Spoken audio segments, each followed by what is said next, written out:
बुध्यतात्मैव परत्वेनैव चापरम् अक्षयानन्तबोधाय तस्मै सिद्धात्मने नमः।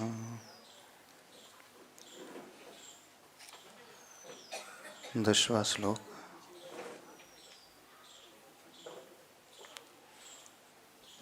पहले दो श्लोक में अपन ने ये देखा कि बहिरात्मा जीव क्या मान्यता रखता है। जिस गति में जाकर के जो शरीर उसे मिल जाता है वह उसी रूप अपने आप को मान लेता है। इतना ही नहीं मानता है, स्वयं को तो वो इसी रूप से देखता ही है, लेकिन उसके जीवन में जो अन्य लोग भी आते हैं, परिवार में, समाज में, व्यवहार में, उन्हें वह किस दृष्टि से देखता है, अगले श्लोक में यह बताया जा रहा है। मूढ़ो ही यथा स्वकं पश्यति तथा अन्यम अपि इति आलोचयति। अज्ञानी जीव जैसा स्वयं को मानता है वैसा ही दूसरों को भी मानता है। स्वदेह सदृशं दृष्ट्वा परदेहमचेतनं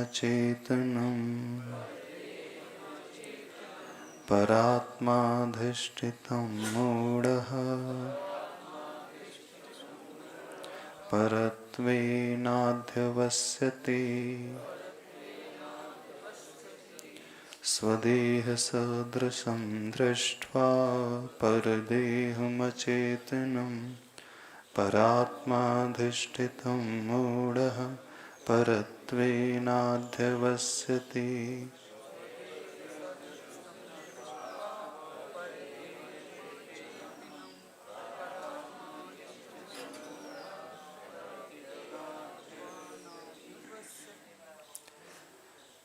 स्वदेह सदृशं दृष्ट्वा अर्थात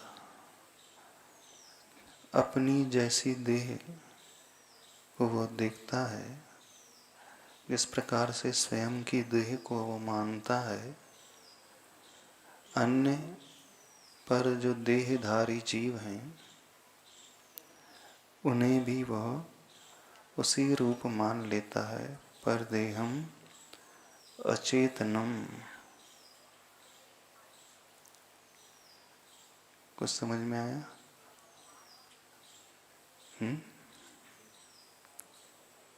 स्वदेहम सदृशम यानी स्वयं की देह सदृश, अपनी देह के समान, दृष्टवा देख कर,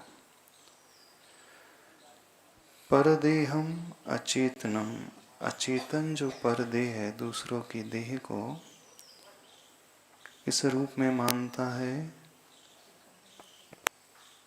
परत्वेन अध्यवस्यति पर के देह के रूप में ही मान लेता है। परात्मा अधिष्ठितम पर की जो आत्मा है और वह आत्मा जिस देह में अधिष्ठित रहती है उस देहधारी जीव को उस देह रूप ही स्वीकारता है। कौन? मूढ़ व्यक्ति। इसके अर्थ को खोल देते हैं, पहले आचार्य श्री की हिंदी पढ़ लेते हैं। जो पुद्गलात्मक तथा पर देह को ही स्वामी निजीयतन सादृश जान मोही, है मानता भ्रमित हो यह अन्य आत्मा, प्रायः अतः दुरित ही करता दुरात्मा। आवाज आ रही है? स्पष्ट नहीं आ रही? फटी फटी सी तो नहीं आ रही?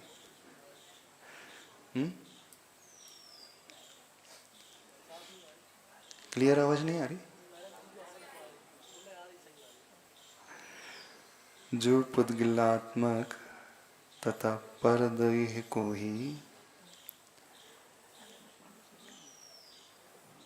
निजी तन सदृश सादृश यानी अपना जैसा तन होता है उसी के जैसा पर देह जो पुद्गलात्मक है वह उस देह रूप है मानता भ्रमित हो यह अन्य आत्मा।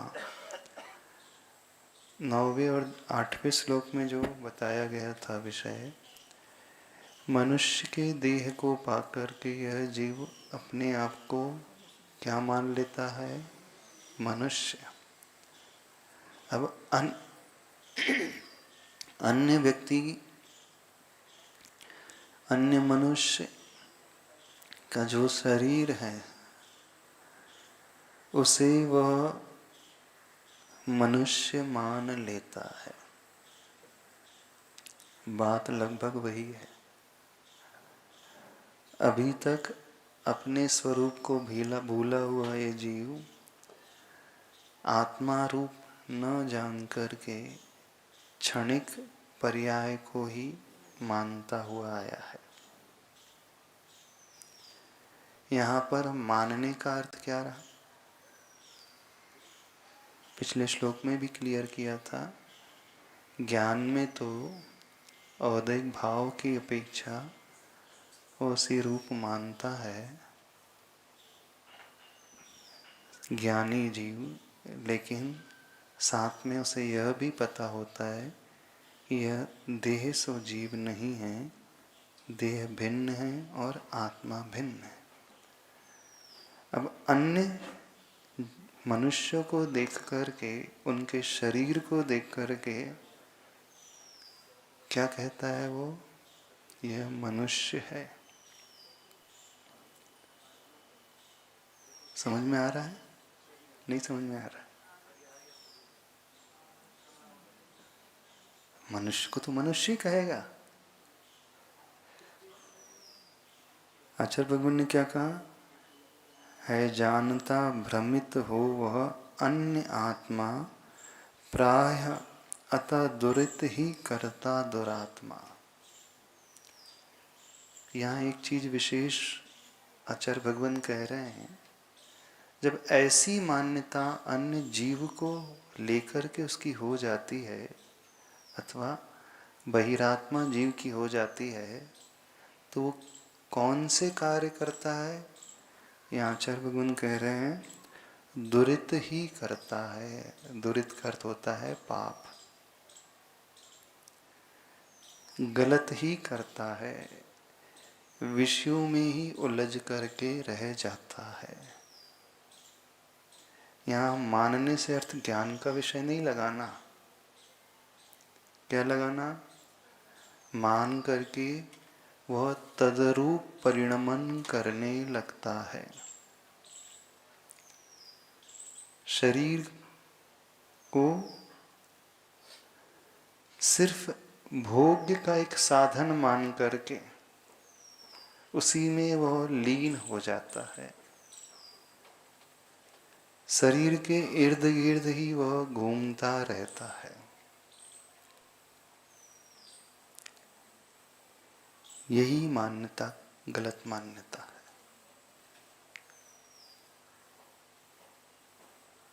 भाव समझ में आ रहे? नहीं।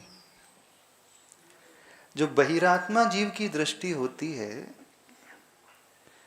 वो इस पुद्गलात्मक जड़ शरीर को लेकर के सिर्फ उसी की चिंता में पूरा अपना समय व्यतीत कर देता है। पहले ये बताया था 8वें 9वें श्लोक में, वो अपने शरीर को लेकर के ही जीता है और उसी को लेकर के मर जाता है। अर्थात वह अपने इस शरीर से इतनी गहरी आसक्ति पैदा कर लेता है कि शरीर के अलावा उसे कुछ नजर नहीं आता। जब से वो होश संभालता है सिर्फ शरीर के लिए ही जीना, शरीर की ही देखभाल में लगे रहना, शरीर को ही खिलाना, शरीर को ही सजाना, शरीर को ही सुलाना, शरीर को ही पुष्ट करना 24 घंटे सिर्फ शरीर में लगा रहता है। देखने में आता है ना। एक बात हम बताते हैं, जब हम लोगों का चातुर्मास दिल्ली में था, एनसीआर दिल्ली में, तो वहाँ रहने वाले कुछ स्वाध्यायशील श्रावक एक बड़ी अच्छी बात बोल देते हैं। बोले महाराज जी, दिल्ली में हर रोड में, हर चौराहे में एक चीज बहुत सुलभता से अवेलेबल होती है। तो मैंने बोला क्या? बोले बॉडी फिटनेस सेंटर, जिम और पार्लर। बोले जिस गली से निकल जाओ वहाँ पे फिटनेस सेंटर मिलेंगे, जिम मिलेंगे और पार्लर मिलेंगे। और कुछ मिले अथवा ना मिले, और हर कॉलोनी, हर सोसाइटी के लोग अपनी हेल्थ कॉन्शियस को लेकर के, अपने हेल्थ को लेकर के बड़े कॉन्शियस रहते हैं। प्रतिदिन वे लोग 1 से 2 घंटा मिनिमम शरीर के लिए निकालते हैं, बॉडी फिटनेस के लिए। उनका जीवन सिर्फ इसी में बीतता है। ऐसे है ना। आज का इंसान बहुत पढ़ा लिखा हो गया है, बहुत सुविधा संपन्न हो गया है, बहुत उसके पास फैसिलिटीज आ गई हैं, पैसा आ गया है। उसका उपयोग किस में कर रहा है? बॉडी के टोनिंग में, बॉडी के ध्यान में। बॉडी का ध्यान रखना गलत नहीं है, शरीर को स्वस्थ बना करके रखना गलत नहीं है, पर उनका उद्देश्य 24 घंटे सिर्फ और सिर्फ शरीर के अलावा कुछ नहीं होता है। शरीर में ही लगे रहते हैं, उसी में लगे रहते हैं कि नहीं।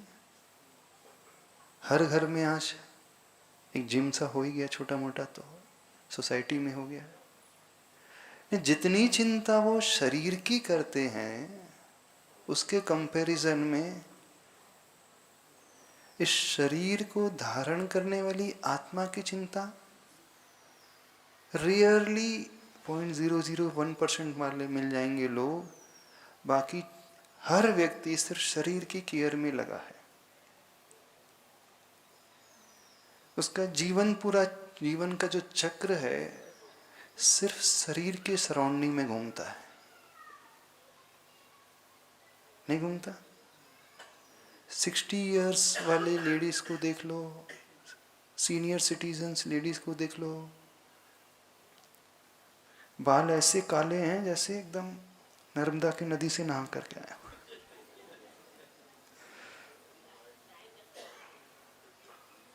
बिल्कुल ऐसे काले रहते हैं, एकदम मेंटेन रहते हैं।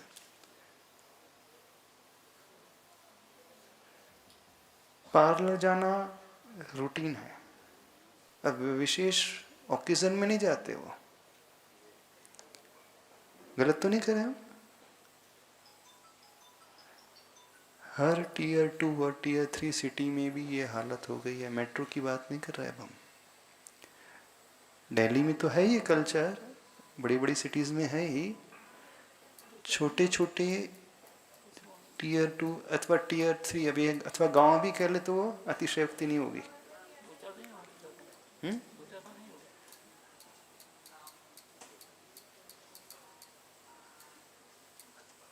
वे लोग कथनचित अच्छे हैं जो बॉडी को फिटनेस लेकर के टाइम देते हैं, उनका ध्यान स्वास्थ्य के लिए है कथनचित।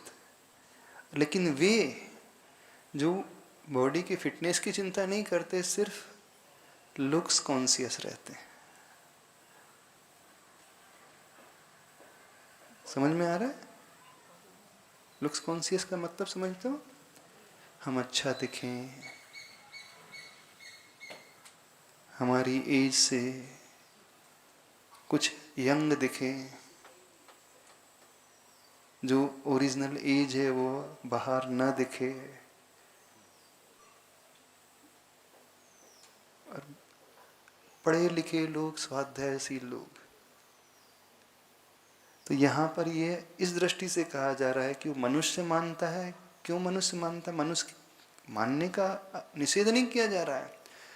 मनुष्य का अर्थ यहाँ पर वह सिर्फ उस नर देह के पीछे लगा रहता है, इस अपेक्षा से घटाना यहाँ पर। तो 8वें और 9वें श्लोक में जो बताया आचार्य भगवान ने कि वे जीव जो सिर्फ अपने शरीर को लेकर के जीते हैं, उसी की देखभाल में 24 घंटे लगे रहते हैं, और कुछ ऐसे बहिरात्मा होते हैं जो दूसरे के शरीर के पीछे लगे रहते कि नहीं? जीवन उनका सिर्फ शरीर के लिए ही बीतता है। तो वो क्या कहना चाह रहे हैं? ज्ञानी जीव जो है उस देह को छोड़ कर के देही की चिंता करने वाला होता है। देही अर्थात जो देह धारण करता है वो देही कहलाता है।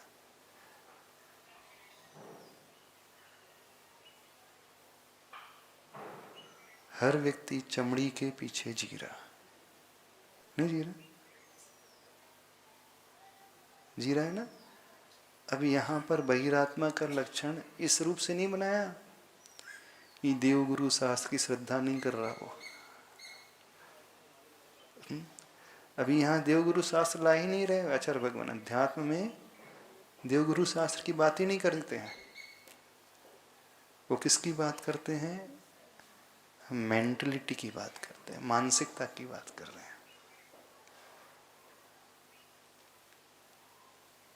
देवगुरु शास्त्र बहुत बाद में आते हैं, पहले शरीर आता है कि नहीं? और आजकल थोड़े से स्वाध्यायशील लोग भी, प्रतिमाधारी लोग भी डाया तो करने लगे। नहीं करते। आचार्य श्री बोलते थे फनाफन, एक वर्ड का प्रयोग करते थे आचार्य भगवान, फनाफन। फनाफन क्या होता है? फनाफन यानी जो कपड़े हैं भले ही सफेद हैं, कपड़े तो सफेद ही हैं, लेकिन सफेद में भी जो शाइनिंग अलग से दिखनी चाहिए।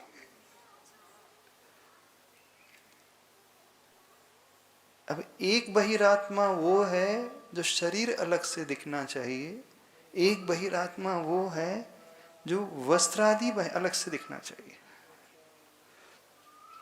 नहीं है? उसने अपनी आइडेंटिटी वस्त्र के माध्यम से बनाई, एक ने अपनी आइडेंटिटी लुक्स के माध्यम से बनाई, एक ने अपनी आइडेंटिटी मेकअप के माध्यम से बनाई, और एक वो है जो बाइसेप्स दिखना चाहिए, सिक्स पैक्स, वो क्या बोलते हैं, ये बोलते हैं। उसने अपनी आइडेंटिटी किससे बनाई? हाँ, बॉडी में कट्स वगैरह हैं कि नहीं व्यवस्थित, ने सबने अपनी पहचान जो होना चाहिए था उसे न बना करके शरीर के माध्यम से बनाई। तो ये कहलाता है बहिरात्मा। अभी जो 8वें 9वें श्लोक में तो ये बताया, अब 10वें श्लोक में बता रहे हैं अब अपने शरीर को छोड़ करके दूसरे देह को धारण करने वाले जीवों को उसी रूप में मानते हैं, उसी रूप से स्वीकारते हैं और उसी के लिए चलते रहते हैं।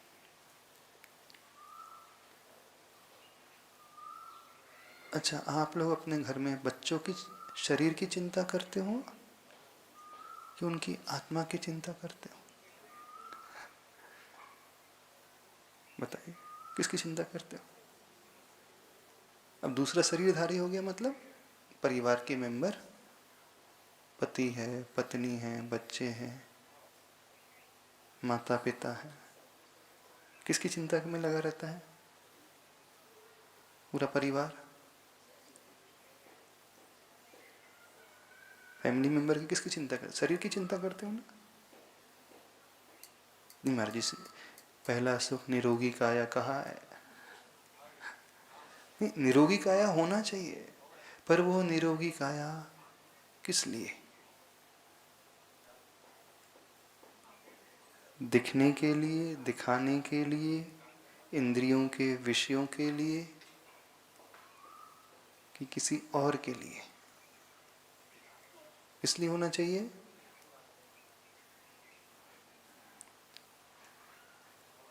ये पहचान यहाँ पर बताई जा रही है।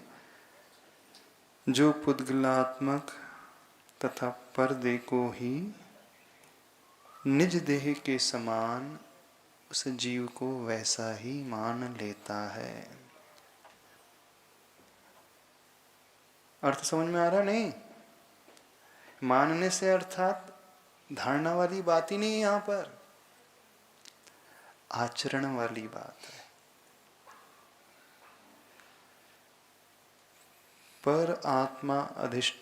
परात्मा अधिष्ठितम परत्वेन अध्यवस्यति। जहाँ वो पर की आत्मा जिस शरीर में अधिष्ठित रहती है, उस जीव को उस शरीर रूप वह स्वीकारता है। उस रूप मानता है। जैसे स्वयं को पहले मनुष्य मान रहा था, अब अन्य को भी वो मनुष्य ही मानेगा। अब आप कहोगे कि महाराज जी मनुष्य तो है वो भी, जैसे मैं अपने आप को मनुष्य कह रहा था वैसे उसे भी मनुष्य कह रहा हूँ। नहीं, व्यवहार में तो मनुष्य कहना है, उसका निषेध नहीं किया जा रहा है, लेकिन पूरा समय उसी मनुष्य की देह के पीछे नहीं लगे रहना, यह कहा जा रहा है।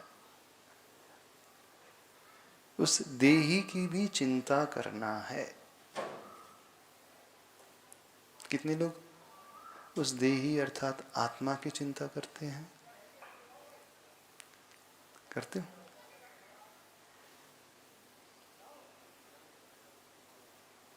हर माता पिता अपने बच्चे को बहुत पढ़ाना लिखाना चाहता है, ऊंची डिग्री दिलाना चाहता है, अच्छा नाम करवाना चाहता है।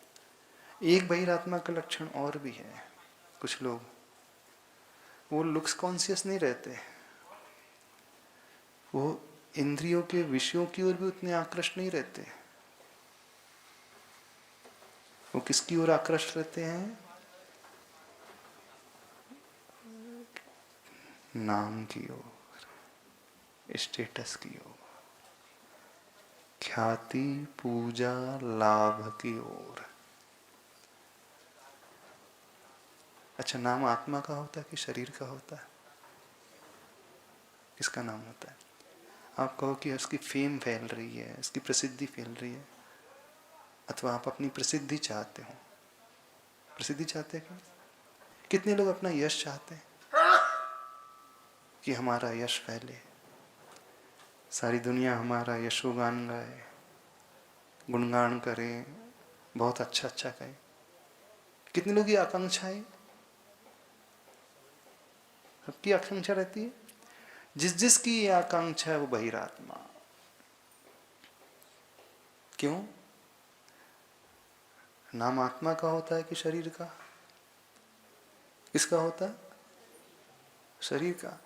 तो आप नाम की आकांक्षा रख रहे हो, तो नाम कब रहेगा? जब शरीर रहेगा। तो आप शरीर को चाह रहे हो। अथवा आप यश कीर्ति चाहते हो, तो आप सूक्ष्म शरीर को चाह रहे हो। यश कीर्ति कौन से कर्म का भेद है? नाम कर्म का भेद है। तो नाम कर्म को चाह रहे हो ना, यानी आप ये चाह रहे हो कि कर्म हमेशा लगे रहे। नहीं, कर्म हमेशा लगे रहे, क्योंकि आत्मा की तो ख्याति कोई फैलेगी नहीं। ख्याति किसकी फैलती है? शरीर की। दुनिया में पहचान किससे होती है? शरीर से। अब जो थोड़े से स्वाध्यायशील हो जाते हैं, विद्वान ज्ञानी,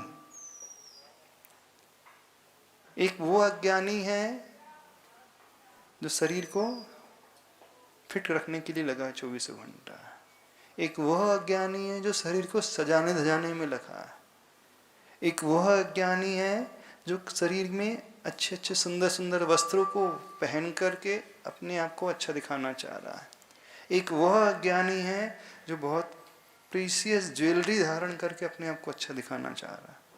सारे अज्ञानी है कि नहीं? नहीं है। एक वह अज्ञानी है, ये बाहरी आडंबर में नहीं लगा है। इसकी थोड़ी सी आवाज व्यवस्थित कर दो ना, विसल आ रही है। जो बाहरी आडंबर में नहीं लगा है क्योंकि वो पढ़ा लिखा हो गया है, पंडित बन गया है, स्वाध्यायशील हो गया है, वो सिर्फ अपना नाम चाह रहा है कि आई एम समथिंग, मैं कुछ तो हूं ना, मैं कुछ जानता तो हूं, मेरे पास कुछ क्वालिटीज तो हैं, मेरे भीतर कुछ अच्छाइयाँ तो हैं, इस अच्छाई के कारण दुनिया मुझे कितना रिस्पेक्ट देती है, कितना मान सम्मान करती है, सर आंखों पर बैठा करके रखती है, चारों तरफ मेरे ही गीत गाए जाते हैं। ये भी एक अज्ञानी का लक्षण है, बहिरात्मा का लक्षण है। वो कपड़े दिखलाई दे रहे थे, ज्वेलरी दिखलाई दे रही थी, शरीर दिखलाई दे रहा था, लेकिन नाम दिखता नहीं है। अब नाम जो है ये मन का विषय बन गया। वो इंद्रियों की और शरीर के पोषण में लगा था, वो काय का विषय था।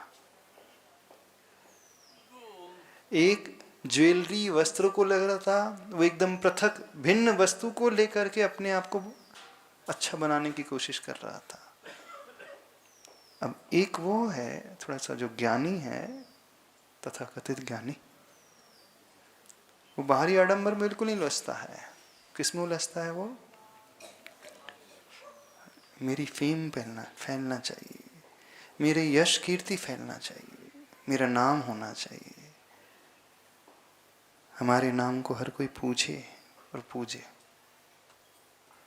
वो सूक्ष्म हो गया, वो कर्म को लेकर के आ गया है, वो भी अटका, वो कार्मण शरीर में अटक गया।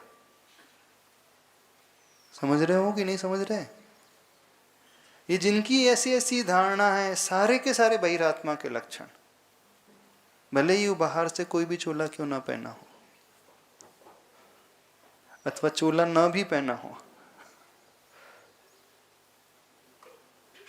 वो किस में खुश होता है? कुछ लोग अच्छे शरीर को देख करके खुश होते हैं, वो प्रशंसा के 4 शब्द सुन करके खुश होता है। भले ही वो सिंपल सा दिखे, उससे कुछ लेना देना नहीं, लेकिन दुनिया कहे हाँ हम कर रहे हैं, सारी व्यवस्था हम कर रहे हैं, सारा कार्य हम जुटा रहे हैं, इस इच्छा हो जाती कि नहीं हो जाती? ये और खतरनाक, क्योंकि शरीर तो दिख जाता है, आवरण दिख जाता है, ज्वेलरी दिख जाती है, मेकअप दिख जाता है बाहर का, नाम की चाह वो नजर नहीं आती।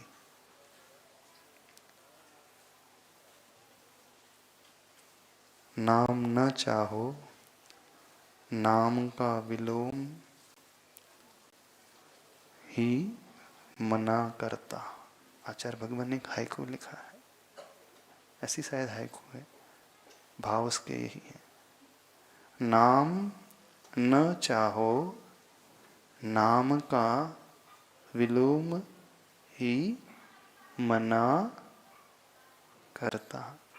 नाम मना, नाम का विलोम क्या हुआ? रिवर्स डायरेक्शन में आना, नाम मना। तो अच्छे अच्छे लोग यहां आकर के फंसते हैं। आप कौन सी कैटेगरी में, थोड़ा देख लेना अपने अपने भीतर झांक करके। स्व के शरीर के पीछे लगे हो, पर के शरीर के पीछे लगे हो, अथवा स्व के नाम के पीछे लगे हो,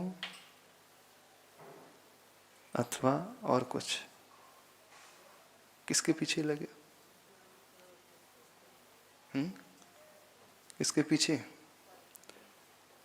तो अर्थ यहां पर ऐसा है, परात्मा अधिष्ठितम परत्वेन अध्यवस्यति मूढ़ः। जो मूढ़ जीव होता है, अज्ञानी जीव जो होता है, उस पर आत्मा को पर में स्थित देख करके पर शरीर रूप ही मान लेता है। कैसा मान लेता है? जैसा स्वदेह को देखा था, वैसे ही अचेतन परदेह को परदेह में जो स्थित आत्मा है उसे पर रूप मान लेता है। समझ में आ रहा है? नहीं समझ में आ रहा है? बहिरात्मा मूल का लक्षण क्या है? बहुत सूक्ष्म है, अच्छे अच्छे फंस जाते हैं इसमें। फंसते हैं कि नहीं?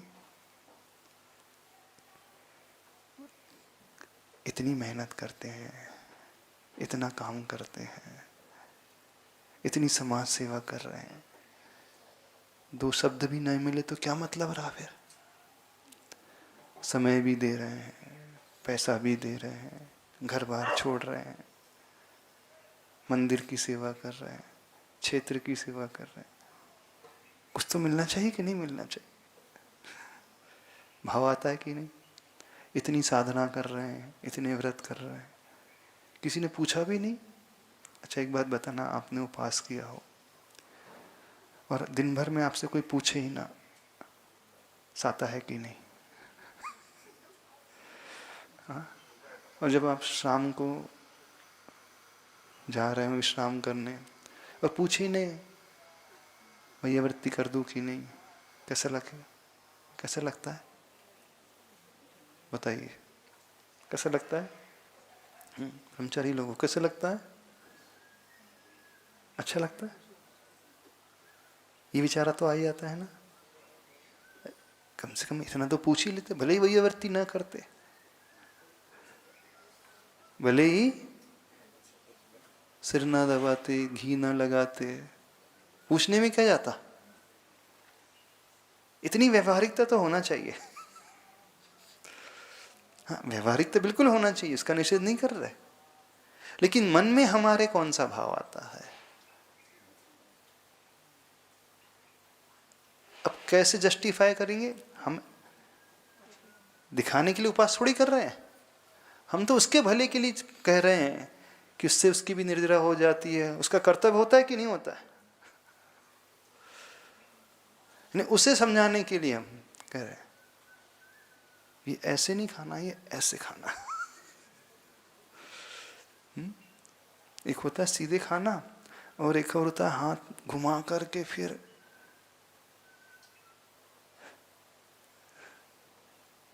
ये भाव भी यदि आ रहा है तो सूक्ष्म दृष्टि से है, बहुत सूक्ष्म है।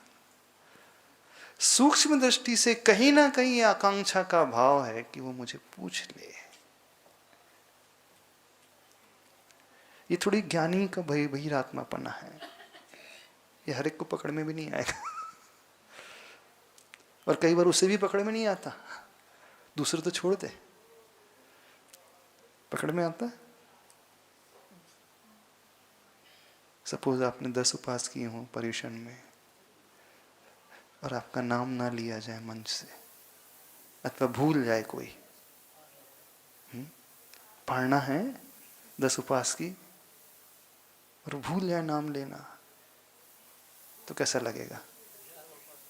बताओ कैसा लगेगा? क्यों?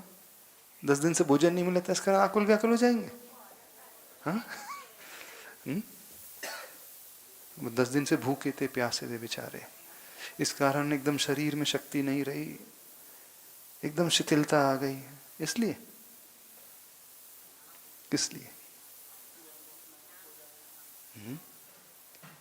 यह भी बहिरात्मा का एक लक्षण है, मूढ़पने का एक लक्षण है।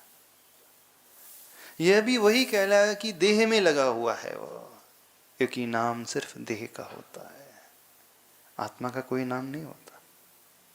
होता? और जिसका रूप ही नहीं है तो उसका क्या नाम रहेगा? सिद्धार्थ में ढेर सारी आत्मा है, ये नहीं पता चले कि महावीर भगवान की आत्मा है कि ऋषभदेव की आत्मा है कि सामान्य केवली की आत्मा है। किसी की आत्मा का पहचान ही नहीं है कोई, और उन्हें कोई फर्क नहीं पड़ रहा पहचानो अथवा ना पहचानो। और फर्क पड़ने लगे तो ये बहिर्मुखी दृष्टि मानी जाती है, ये बहिरात्मा का लक्षण। अंतर्दृष्टि रखने वाला अंतरात्मा जो होता है, अंतर्मुखी जो होता है, इस शरीर से ऊपर उठा हुआ होता है। जितने भी आपने ये जो पॉइंट दिए हैं बहिरात्मा के बारे में, ये सारे अंतरात्मा के एक भी पॉइंट नहीं होते क्या? अब अध्यात्म ग्रंथ पढ़ रहे हैं, सामान्य से तो जो शरीर में लगा वो है, नाम के कारण शरीर नहीं आए, हमें बताना। नाम कारण शरीर होता है कि नहीं? यहाँ तो ये लिखा नहीं कि औदारक शरीर में लगा है, यहाँ सिर्फ देह लिखा है, देह लिखा है ना, तो क्या कारण शरीर देह नहीं होता? वो भी देह है, वो सूक्ष्म है, ये बात अलग है।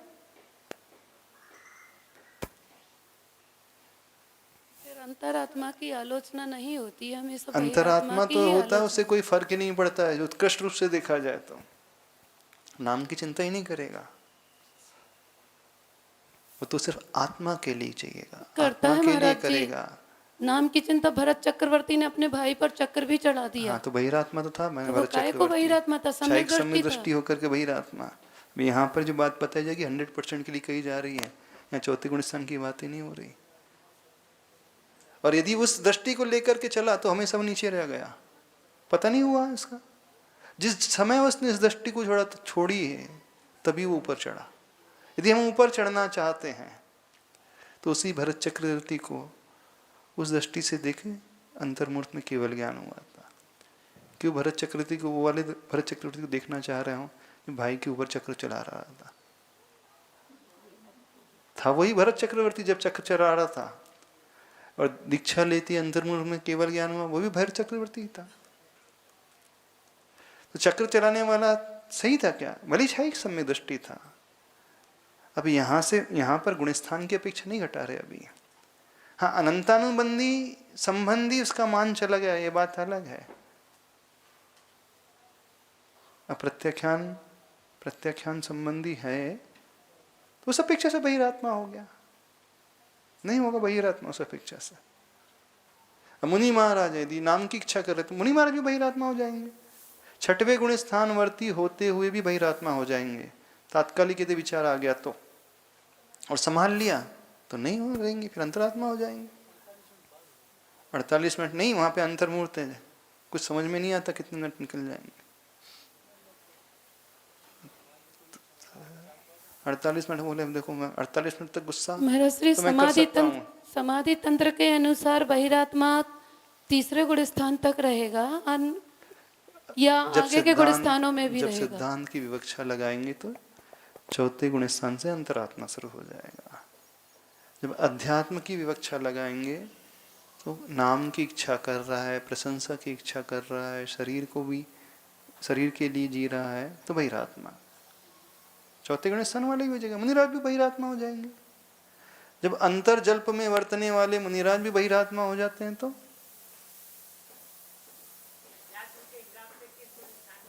हाँ, अध्यात्म के हिसाब से पूर्ण रूप से तो जब 12वें गुण समस्त कषाय समाप्त हो जाएंगी तब परमात्मा बनेगा वो परमात्मा। अंतरात्मा हाँ, बढ़ता हुआ अंतरात्मा उस अपेक्षा से, पर बात जब भी की जाएगी तो वह उत्कृष्टता की ही की जाएगी।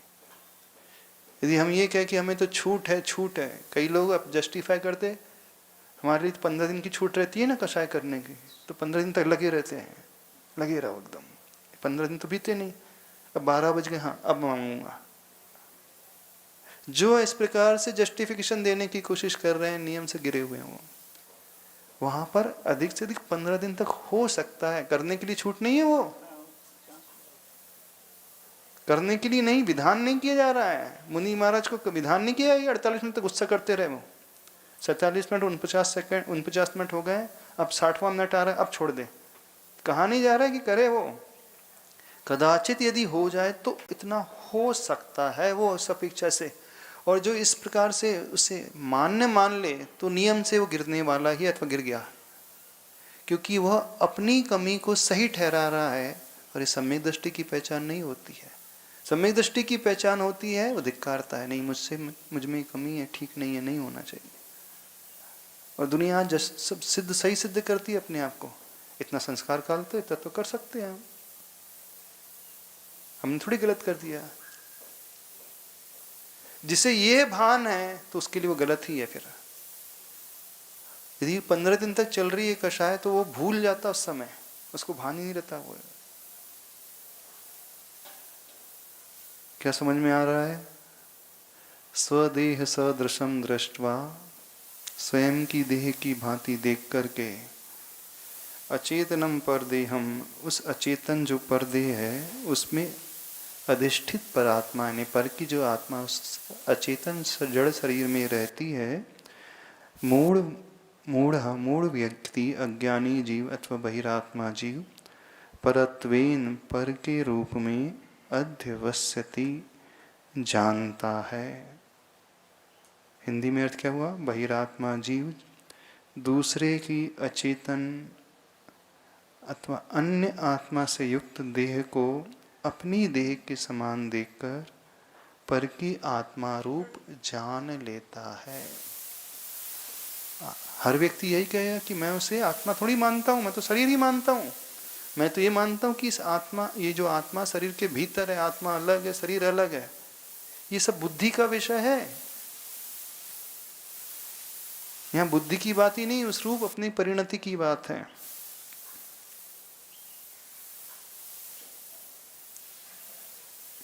कठिन है विषय, हाँ, इम्प्लीमेंट करना तो कठिन है, जीवन में उतारना बहुत कठिन है। तो हम देखें कब कब हम अज्ञानी मूढ़ बन जाते हैं।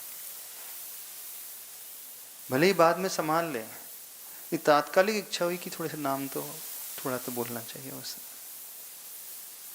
जैसे ही आत्म प्रशंसा की भावना आ जाती, अब हम कर्म सिद्धांत के हिसाब से घटा दें,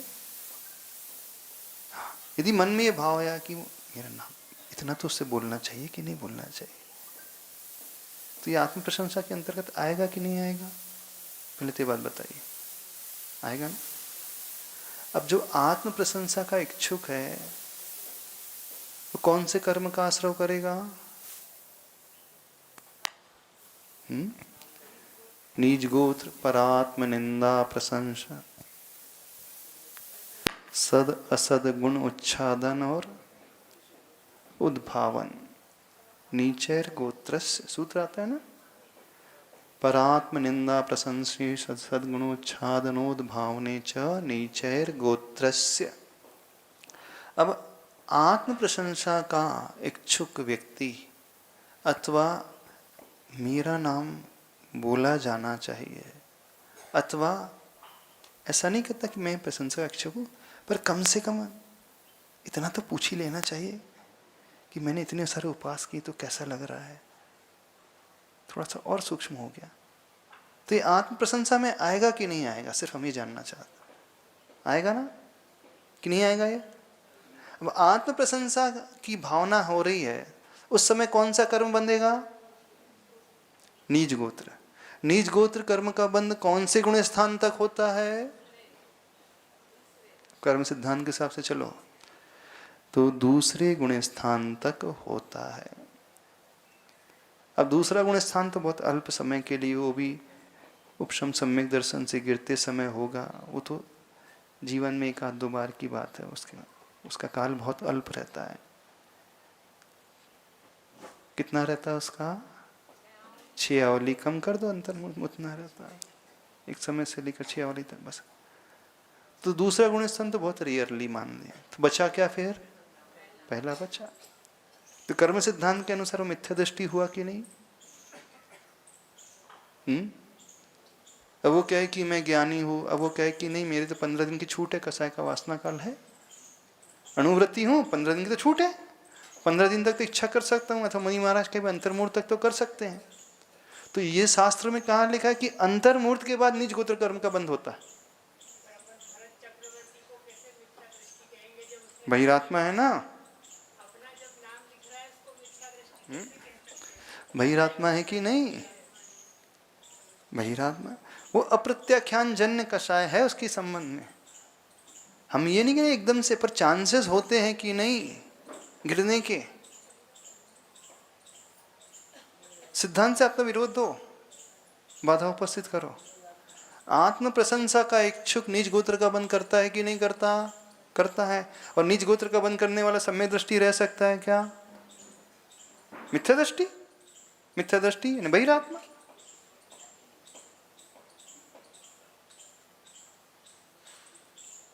एकदम से तुरंत आए और संभाल ले तो बात अलग है। वो असंयमी है, वो असंयमी है। अब हम वृत्ति की बात करें, अणुवृत्ति आदि की बात करें, महावृत्ति की बात। अच्छा श्री बोलते हैं 95 मार्क्स भी आए तो फेल है, 99 भी आए तो फेल है। फेल है कि नहीं? फेल, 99 भी फेल है। हाँ फेल है।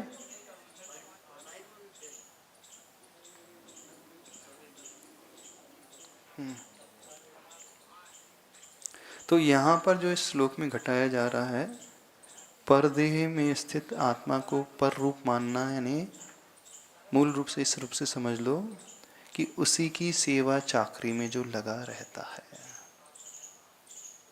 उसी की केयर में जो लगा रहता है, उसी को पुष्ट करने में लगा हुआ रहता है। अब लगे रहते कि नहीं? बच्चे को खिलाना है, बच्चे को पिलाना है, उसे सुलाना है, उसको ठीक करना है। कर्तव्य का निषेध नहीं किया जा रहा।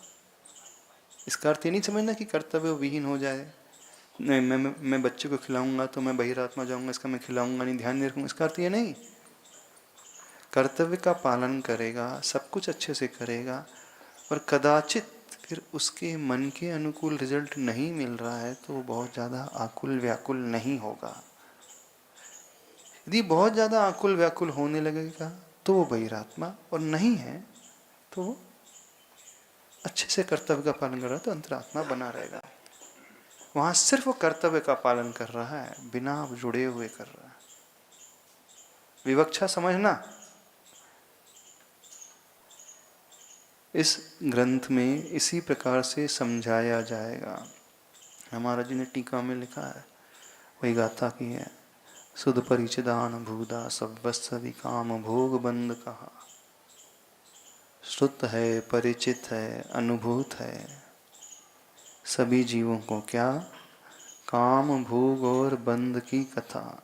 टीका में लिखा है, गाथा तो नहीं लिखी है, उसके भाव है टीका में कि अनादि काल से ये जीव उन पंचेंद्री के विषयों को ही सुनता आया है, उसी से उसका परिचय है, और उसी में वह डूबता आया है, भोगता आया है। इसके अलावा उसे और कुछ कभी सूझा ही नहीं।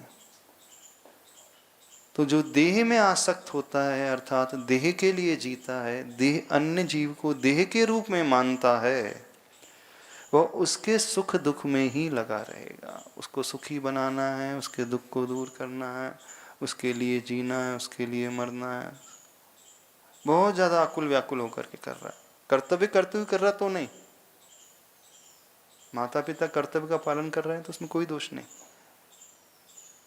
मुनि महाराज भी आहार कराते हैं, शरीर की चिंता करते हैं, शरीर को की चिंता करते कि नहीं? व्यवस्थित आहार होना चाहिए, अच्छे से हो जाना चाहिए। तो देह के लिए नहीं,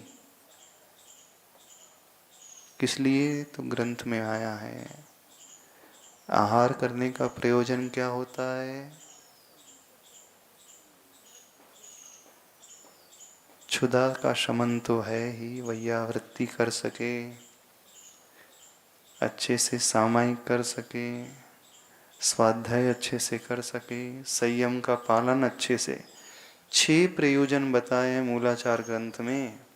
पहला प्रयोजन भूख की शांति तो है ही, पर 6 आवश्यकों को अच्छे से जो पालना है, उस उद्देश्य को लेकर के वे आहार कर रहे हैं, तो भी उन्हें कोई दोष नहीं लगता, बल्कि वो उपासी आत्मा है।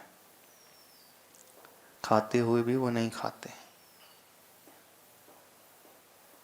करते हुए भी नहीं करते, देखते हुए भी नहीं देखते, चलते हुए भी नहीं चलते, बोलते हुए भी नहीं बोलते। वो जीवन भर उपास में रहते हैं। रोज आहार कर रहे हैं, लेकिन रोज उनको उपास का फल मिल रहा है। जस अणेषणम अप्पा, प्रवचन सार में गाथा आती है। यानी इच्छा नहीं है शरीर की पुष्टि की, शरीर के लिए वो आहार नहीं करते हैं, धर्म के पालन के लिए आहार करते हैं। यदि यह उद्देश्य लेकर के कार्य किया जाएगा तो उसमें कोई दोष नहीं। उद्देश्य यदि व्यक्ति समझ ले, सही कर ले, तो सब कुछ करता हुआ भी वो उससे ऊपर उठा हुआ रहता है। यह अंतरात्मा का लक्षण। आप लोग क्यों आहार करते, भोजन क्यों करते हैं? संसारी व्यक्ति क्यों करता है? बताओ। धर्म करने के लिए। मुख्य उद्देश्य क्या है? धर्म की पंचेंद्रिय के विषय, कि मैं अच्छा दिखूं, मेरा शरीर अच्छा बने रहे, लोग मेरी शरीर की प्रशंसा करें, मेरी सुंदरता की प्रशंसा करें। ये कौन सा उद्देश्य है? बस इसी पर सब कुछ डिपेंड करेगा। तो आहार का निषेध तो मुनि महाराज के लिए भी नहीं किया जा रहा, और मुनि महाराज भी चिंता करते हैं, ऐसा नहीं, आहार की चिंता करते हैं, सोचते भाई आहार व्यवस्थित हो जाए तो पूरे आवश्यक अच्छे से पलते रहेंगे। और फिर नहीं हो तो कोई विकल्प भी नहीं, अब नहीं हुआ तो नहीं, अंतराय कर्म का हो जाता तो ठीक है, कोई चिंता नहीं, कोई टेंशन नहीं। लेकिन बहिरात्मा उसमें फूलता है और कूलता है। जब मिलता है तो अच्छा फूलने लगता है, नहीं मिलता है तो कूलने लगता है। कूलना समझते हो ना? हाँ, मिलता है अच्छा तो फूलने लगता है, आज तो बढ़िया फर्स्ट क्लास। अरे यार क्या श्रावक, इतना सभी नहीं समझता कि किसके बाद क्या चलाना चाहिए। हम बैठे रहते, कुछ चलाते ही नहीं, उठ के भग जाते। हाँ? हाँ? इतना तो विवेक रखना चाहिए श्रावक को। एक टाइम आहार करते हैं, इतनी तपस्या कर रहे हैं, इतने आवश्यक का पालन कर रहे हैं, ऐसे भाव आ जाता है कि नहीं? यदि कूल रहा है तो बहिरात्मा, अरे आज तो फर्स्ट क्लास गर्मा गर्म मिला। हाँ, जो चाहते तो वो मिला, पारना में जो चाहते तो वो मिल गया फर्स्ट क्लास। हाँ, फूल गया तो भी बहिरात्मा का लक्षण। और नहीं मिला, कूल रहा है। पंचम काल में हमने घर बार छोड़ दिया है, सारी सुविधाएं छोड़ करके आ रहे हैं, इतना त्याग कर रहे हैं, तपस्या कर रहे हैं। इतना तो करना चाहिए। वो खुद मुनि नहीं बन पा रहे हैं, त्यागी वृत्ति नहीं बन पा रहे हैं, ढंग से आहार करने वाले बन जाएं, अकुल व्याकुल परिणाम हो जाते कि नहीं? तो वही आत्मा के लक्षण। चलो जी, समझ में आ रहा है? स्वाध्याय सागर जी, क्या समझ में आ रहा है? हाँ, कुछ समझ में आ रहा है? नहीं? तो अंतरात्मा और बहिरात्मापना कैसे घटता है? बस ऐसे ही घटता है। ये कहलाता है अपने देह को अपना ही स्वयं मान लेना, अथवा पर की देह को पर मान लेना। हाँ, हाँ, विचारों का खेल है, सारे भावों का खेल है, क्या हम सोच रहे हैं। तो यहां जो मूल व्यक्ति है वो पर की देह को ही पर मान लेता है, उसी रूप में ही स्वीकारता है। इसका अर्थ है कि वो उसी के लिए जी रहा है, या तो स्व के शरीर के लिए जीता है अथवा पर के शरीर के लिए जीता है। इसी के लिए जीते हो? इसके अलावा किसके लिए जीते बताइए आप? पंचेंद्रिय के विषय में शरीर के लिए जीना, खिलाने पिलाने में शरीर के लिए जीना, सजाना धजाना शरीर के लिए जीना, नाम शरीर के लिए। इस विशेषता से अपने आप को भाएं कि हम शरीर के लिए नहीं, आत्मा के लिए, देह के लिए नहीं, देही के लिए जिएंगे। वही यहाँ पर गाथा कोट कर दी। परमाणु पमाणम व परदव्यरदिहोदि हविधि मोहादो सोमूढ़ो अन्नानि आद सहावस्य विवीरिदो। परमाणु प्रमाण भी परद्रव्य में यदि रति हो जाती है तो वो मूढ़ है, अज्ञानी है, आत्म स्वभाव से विपरीत चलने वाला है। हाँ, उपदेश तो सही बात है, पूर्णतः 100% का दिया जाएगा। अब आप कहोगे महाराज जी तो मुनि महाराज के लिखा, हमारे लिए थोड़ी लिखा है, हम तो वैसे गृहस्थ हैं। हाँ, तो गृहस्थ में जितनी जिस भूमिका में हो उससे यदि थोड़ा सा भी ऊपर नीचे हो रहे तो फिर वहां पर बहिरात्मा हो जाओगे। इस विवक्षा में उसे समझना। मुनि महाराज तुरंत हो जाएंगे, गृहस्थ के लिए थोड़ी सी छूट रहती है, एकदम से वो नहीं गिरेगा, क्योंकि अब इसकी अप्रत्याख्यान अथवा प्रत्याख्यान कषाय हैं, एकदम से नहीं गिरेगा, पर लंबे समय तक ऐसा उसका व्यवहार होने लगेगा तो नियम से गिर जाएगा। फिर वो जो उदाहरण दिया गया भरत चक्रवर्ती का नाम लिखाने के लिए क्षयिक सम्यक दृष्टि होकर के भी वह अंतरात्मा बना रहा, तो वो उदाहरण उसके जीवन में एक आध बार ही बस घटा था, घटना। हमेशा वो वैसा नहीं था भरत चक्रवर्ती, कदाचित हो जाता संयमी के साथ, पर वो रोज रोज यही करने लगे तो नियम से गिर जाएगा। वो होता यह है कि जब व्यक्ति इस प्रकार से जीने लगता तो उसकी आदत बन जाती है। आपको कभी कभी विकल्प होता है आहार को लेकर के, कभी कभी विकल्प होता है कि मैं सुंदर दिखूं, कि हमेशा विकल्प होता है? हमेशा होते रहता है। जो हमेशा में आ गया नियम से गिर गया वो। इस रूप से उसे समझने की कोशिश करें।